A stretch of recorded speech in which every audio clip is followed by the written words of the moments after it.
रतनपुर ये खुशी दुबे की बहन जो है उसको टिकट दिया है कांग्रेस पार्टी ने। और यहाँ से नीलिमा कटियार जो पूर्व में मंत्री रही हैं, उन्होंने भाजपा ने फिर से उन पर दांव खेला है। तो ये हम चाय की टपरी पर आ गए, काफ़ी सारे लोग चाय वगैरह की चुस्की ले रहे थे और चाय पी रहे थे। उबाल आ रही होगी बढ़िया। राजनीति कितनी उबाल है? नहीं ठीक, पहले नाम बताइए। अनिल गौड़ नाम है मेरा सर। अच्छा गौड़ साहब, राजनीति में कितनी उबाल है? ठीक है, सही चल रहा सब। सही चल रहा? हाँ ठीक है सब। क्या है हवा, माइनस प्लस किसके पक्ष में? देखिए माइनस, आज की जनता देखिए समझदार है, कोई किसी को गुमराह नहीं कर सकता। ठीक, मान लीजिए अगर नीलिमा जी थी यहाँ पर विधायक, अगर उन्होंने काम अच्छा किया होगा तो जनता उनके साथ पूरी तरीके है, और अगर काम नहीं किया होगा तो फिर सतीश निगम जी इसके पहले भी थे, तो दोनों का काम का कंपेयर जो है जनता खुद ही कर लेगी। अगर नीलिमा जी ने अच्छा किया होगा तो नीलिमा जी के साथ जनता जाएगी। अगर सतीश जी जो थे, सतीश विधायक जी जो थे वहाँ, उन्होंने अगर अच्छा काम किया होगा तो जनता उनके साथ जाएगी। और चुनावी देखिए इस विधानसभा का जो है सिर्फ सतीश निगम जी का और नीलिमा कटियार जी का है। अच्छा, हम लोग यहाँ रतनपुर पर खड़े हुए हैं। जो नेहा दुबे जी, खुशी दुबे जी की सिस्टर हैं, उनको कांग्रेस पार्टी ने टिकट दिया है, तो उनका क्या है यहाँ पे चुनाव? नहीं देखिए, टिकट दिया वो अच्छी बात है, वो कोई ऐसी बात नहीं है, लेकिन अब जहाँ पर एक दोनों देखिए विधायक रह चुके हैं, हमारे सतीश निगम जी भी विधायक रह चुके हैं और नीलिमा जी भी विधायक रह चुकी हैं। कंपेयर जनता जो है इन्हीं दोनों पे करेगी। खुशी दुबे पे ज़्यादा फोकस नहीं है अभी, दोनों विधायकों पे फोकस है। सहानुभूति वोट नहीं मिलेगा कि गलत फंसाया गया है जनता, यहाँ की गांव की जनता देगी नहीं सहानुभूति वोट कि गलत फंसाया गया है, सरकार ने अत्याचार किया है खुशी दुबे के साथ? ये हम नहीं कह सकते, तो सरकार जाने, वो तो जांच कराएगी, अगर वो दोषी होगी। बहुत अत्याचार हुआ है खुशी दुबे के साथ भैया। खुशी दुबे यहीं रतनीपुर के तो थी, उनके साथ सुनने में आया ब्राह्मणवादी थे, उनको फर्जी जेल में डाल दिया गया। उनका जेल में रहने का क्या मतलब था? उनके हस्बैंड ने वो किया था ना, उनको तो गोली पड़ी गई थी, उनके साथ ऐसा क्यों हुआ भैया? तो अच्छा ये बताइए, उनकी सिस्टर को टिकट दिया है कांग्रेस पार्टी ने, नेहा जी को, ठीक है, तो क्या वो आपके गांव का वोट बैंक उनको मिलेगा? नहीं, बिल्कुल नहीं। किसको मिलेगा? सतीश कुमार निगम जी को मिलेगा जी, जिन्होंने काम किया उन्हीं का नाम है भैया। अच्छा, तो फिर उनको नहीं देंगे? उनकी सिस्टर को अत्याचार जब आप कह रहे हो किया गया उनके? अरे अत्याचार बात अलग किया गया, लेकिन ये विधानसभा की बात है, विधायकी की बात है। काम के उसके नाम से जाने जाते हैं सतीश कुमार निगम जी, और इस बार बहुत ही वोटों से जीतेंगे। देखो बहुमत से जीतेंगे। जिसकी माँ ने 22 साल काम नहीं किया है, बिटिया ने कुछ काम नहीं किया, बस विधायक जी के पत्थर तोड़ते रहे, अपने पत्थर लगाते रहे, और भाजपा ने कुछ नहीं किया है।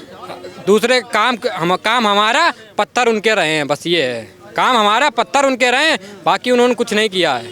पत्थर और ये सब बता रहे हो तो हमें गाना याद आ गया, शीशे का था दिल मेरा, पत्थर का जमाना था, टूट गया क्या? बिल्कुल टूट गया। अब की बार कहीं नहीं है, निगम जी जीतेंगे और कोई बाकी नहीं है उनके टक्कर में। पट्टा अट्टा बांधे हो, हमें लग रहा है कि उन्हीं के पार्टी के हो गया। पार्टी के भी हैं भैया, समाजवादी पार्टी से हैं। समाजवादी पार्टी से हो? बिल्कुल। तो इस बार आ रहे हैं अखिलेश भैया की? बिल्कुल आ रहे हैं, आएंगे, गजब नतीजे, अखबार देख लीजिएगा इस बार। वो तो भैया एक हमारे भाई ने बोला था लखनऊ कार्यालय में, पर आएंगे गजब नतीजे, अखबार देख लेना इस बार। उत्तर प्रदेश में साइकिल की रफ्तार देख लेना, और कल्याणपुर विधानसभा में सतीश कुमार निगम जीतेंगे और कोई नहीं है उनके टक्कर में, चाहे बसपा का हो प्रत्याशी, चाहे कांग्रेस का हो, चाहे भाजपा का हो। आप इसी गाँव के हैं, रतनपुर गाँव के हैं? मैं रतनीपुर में रतनपुर गाँव के हैं। तो आप अपनी बहन को न्याय नहीं दिलाना चाहते हैं? खुशी दुबे की बहन को नहीं देंगे? देखिए, न्याय तब मिलेगा जब भाजपा उनको देती, तब मिलता है। सरकार ने उनके साथ गलत किया, हम लोगों ने गलत नहीं किया, सरकार ने गलत किया। सिस्टर को जिता के नहीं भेज सकते हैं कि वो? भैया ये बताइए, जिसको सिंपैथी वोट हम भी देंगे, ऐसा नहीं है कि सब देते हैं। ये बात है कि जो वोट विधायक सतीश कुमार निगम क्या है, उनके साथ सिंपैथी जुड़ी है, उन्होंने काम किया है, जिनके दो जीतना उनको है नहीं। सतीश जी को जीतना है, पर खुशी जो नेहा तिवारी जी हैं वो नहीं जीत पाएंगी। वो जानती हैं, क्योंकि जो चुनाव के 8 दिन पहले टिकट मिलना, कोई नहीं चुनाव लड़ पा, हम ही हों, भैया हों, कोई नहीं जीत पाता चुनाव। जिसको 8 दिन पहले कह देते हैं, अंधेरे में आपने लालटेन पकड़ा दी, आप कहाँ ढूंढते हो, कितना बड़ा जंगल है, कितना बड़ा जंगल बड़ा होता है, जंगल नापने के लिए। आप बताइए, आप अपने राजनीति के चश्मे से बताइए, क्या देख रहे हैं यहाँ की? नहीं, ठीक है, माहौल ठीक है, और मेरे ख्याल से विकास तो अपनी जगह है ही, लेकिन हमको देखना चाहिए कि पिछली सरकारों की अपेक्षा इस सरकार में बहुत काम हुआ। ठीक है, मेरे ख्याल से जितना भी कोविड 2 साल निकल गया, उसको हटा दिया जाए। 2.5 साल ही गवर्नमेंट सही से काम कर पाई है। 6 महीने पहले इधर बंद हो गया, ठीक है, और 2 साल चले गए उसमें, ठीक है। 2.5 साल में बहुत काम हुआ, बहुत जनता की मदद हुई। जिस तरह से उन्होंने गाइड किया पूरे यूपी को कोविड में, वो भी एक सराहनीय काम है, ठीक है। रोजगार भी मिला, जिसके जिस व्यक्ति के अंदर क्षमता थी लेने की, उन्होंने रोजगार लिया। आप अपना नाम बताइए। हैं? नाम बताइए। अंकित मिश्रा। अच्छा, मिश्रा जी हैं। आज दीदी जी भी आई थी, प्रियंका दीदी, और आपके कानपुर का कह रहे हैं माहौल बदल गया है दीदी के आने से। प्रियंका दीदी, तो हर पार्टी अपना अपना कह रही है, माहौल उनके पक्ष में है और कहते भी हैं। ये तो फिर जब रिजल्ट आएगा तभी मालूम पड़ेगा। अगर गरीब तबके को आप देखेंगे तो एक निचले वर्ग का जो आदमी है उसको भी राशन से लेके काफ़ी कुछ सुविधाएं मुहैया हुई हैं। और विकास, जहाँ तक विकास की बात है तो विकास बहुत अच्छा हुआ है। कहीं से भी कोई आदमी, चाहे वो लोअर कास्ट का हो या मीडियम क्लास का हो, मिडिल क्लास का भी होगा, तो भी वो ये नहीं कह सकता कि इस सरकार ने काम अच्छा नहीं किया है। तो देखिए, यही सब चीज़ें देखी जाती हैं। आने वाले समय में यही सब चीज़ें देखी जाएंगी। और मेरा सीधा सा एक ही फंडा है, बिल्कुल, जो सरकार काम करेगी उसी को मेरा वोट जाएगा, बिल्कुल।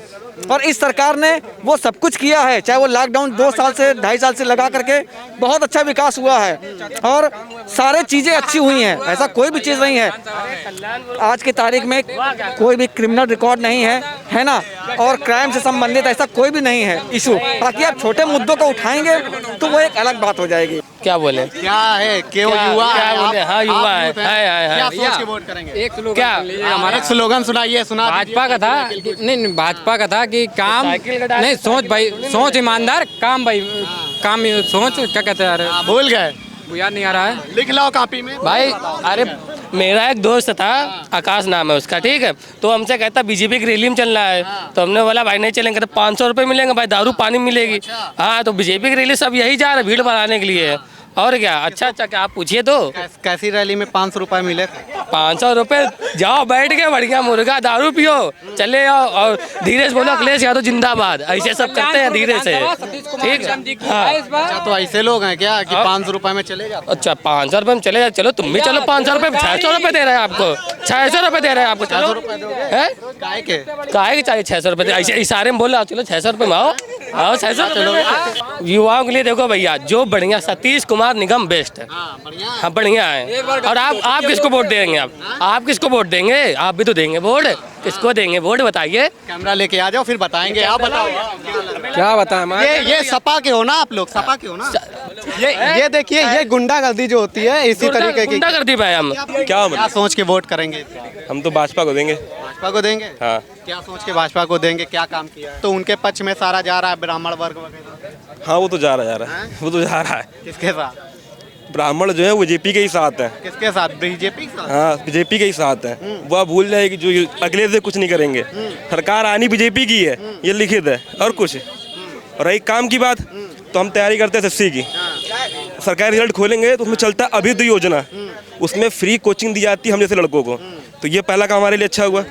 दूसरा, रोजगार के लिए ये सीन हुआ है, जैसे मुंबई है, मुंबई में बीजेपी की सरकार नहीं है, तो जापान ने मुंबई, तो मुंबई में जापान ने मेट्रो परियोजना लेकर आई। तो मुंबई में शिवसेना है, शिवसेना और भाजपा में चलता है झगड़ा।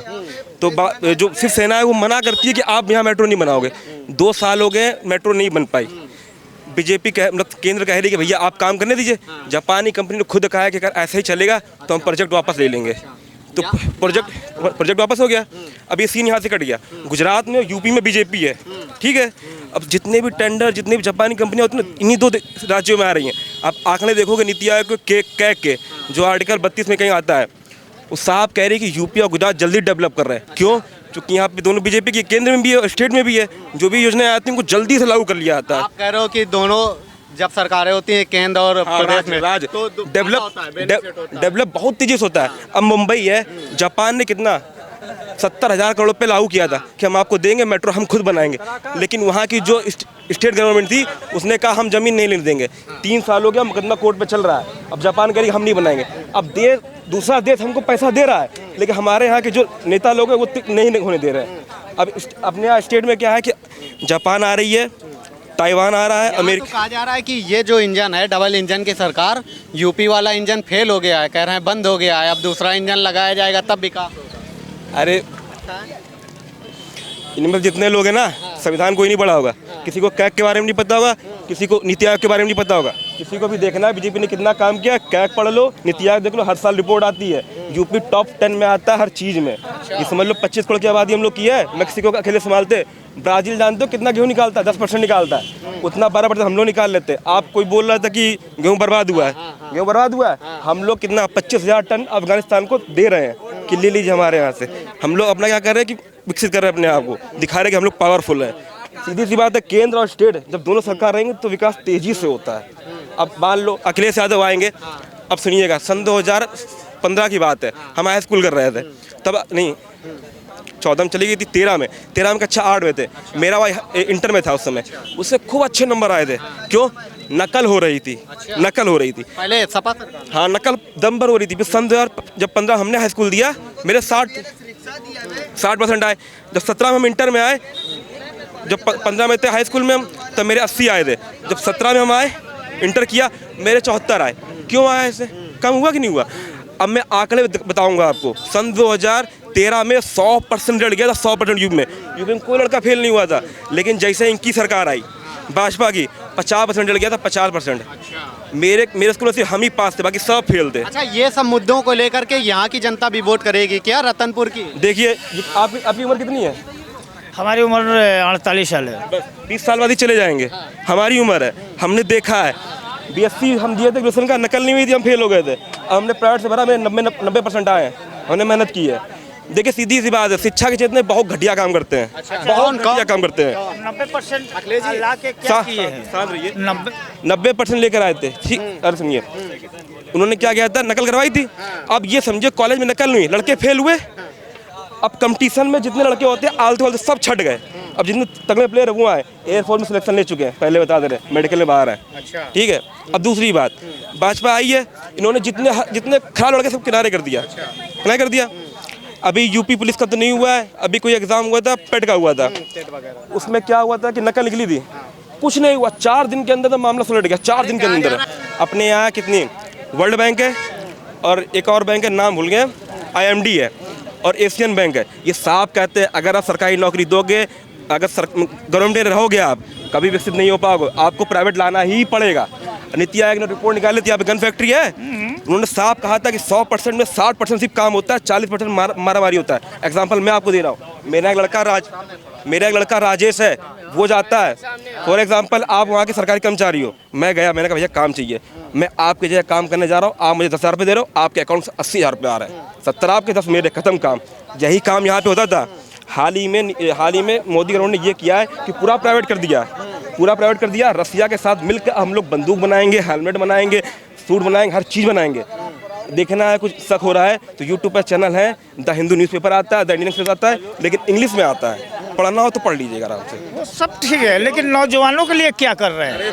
नौजवानों को कह रहे हैं बेरोजगार कर दिया है। 1900 उनके लिए 4 साल से क्या कर रहे हैं? 1960 पंडित जवाहरलाल नेहरू साहब बोलते हैं कि ये जो भारत, आप नहीं मानेंगे, BSc लड़का अभी हम दिखा देंगे, ऑटो रिक्शा चलाता है, BSc लड़का क्या करेगा? 2 पॉइंट क्या करेगा? सर सामने खड़े होइए, थोड़ा सामने खड़े होइए। BSc में सब्जेक्ट क्या होते हैं? भैया हम पढ़े लिखे नहीं, बस वही तो गलती है आप, वही तो गलती। अब BSc में, लेकिन हम सुनिए तो, आप BSc हैं तो आप BSc होके, MSc होके और वो डिग्री पाके रिक्शा चला रहा है 3 साल। डिग्री वाला बताओ रिक्शा चलाएगा, कह रहे हैं डिग्री वाला चाय की दुकान खोल के बैठे, मैगी की दुकान खोल के बैठे। अरे सर सुनिए, 4 साल जब उसको नौकरी आज भी मिल रही है। नौकरी छीनने की दम होनी चाहिए आदमी के अंदर, है ना? कैसे 2004 के बाद शिक्षा व्यवस्था ज़मीन पे आ गई एकदम। जब से मुलायम सिंह यादव ने सेकेंड परीक्षा की, उसके बाद 100 पुस्तिका का प्लान था कि आगे गवर्नमेंट आएगी 100 पुस्तिका कर देंगे। ठीक है, कहाँ जाएगी व्यवस्था बताइए? बच्चे आज पढ़ते नहीं हैं। गार्जियन एग्जामिनेशन के समय सेंटर पे खड़ा हो कहता है कि भैया 5,000 10,000 ले लो, मेरे बच्चे की नकल करा देना। वो बच्चा नौकरी कहाँ पाएगा बताइए आप?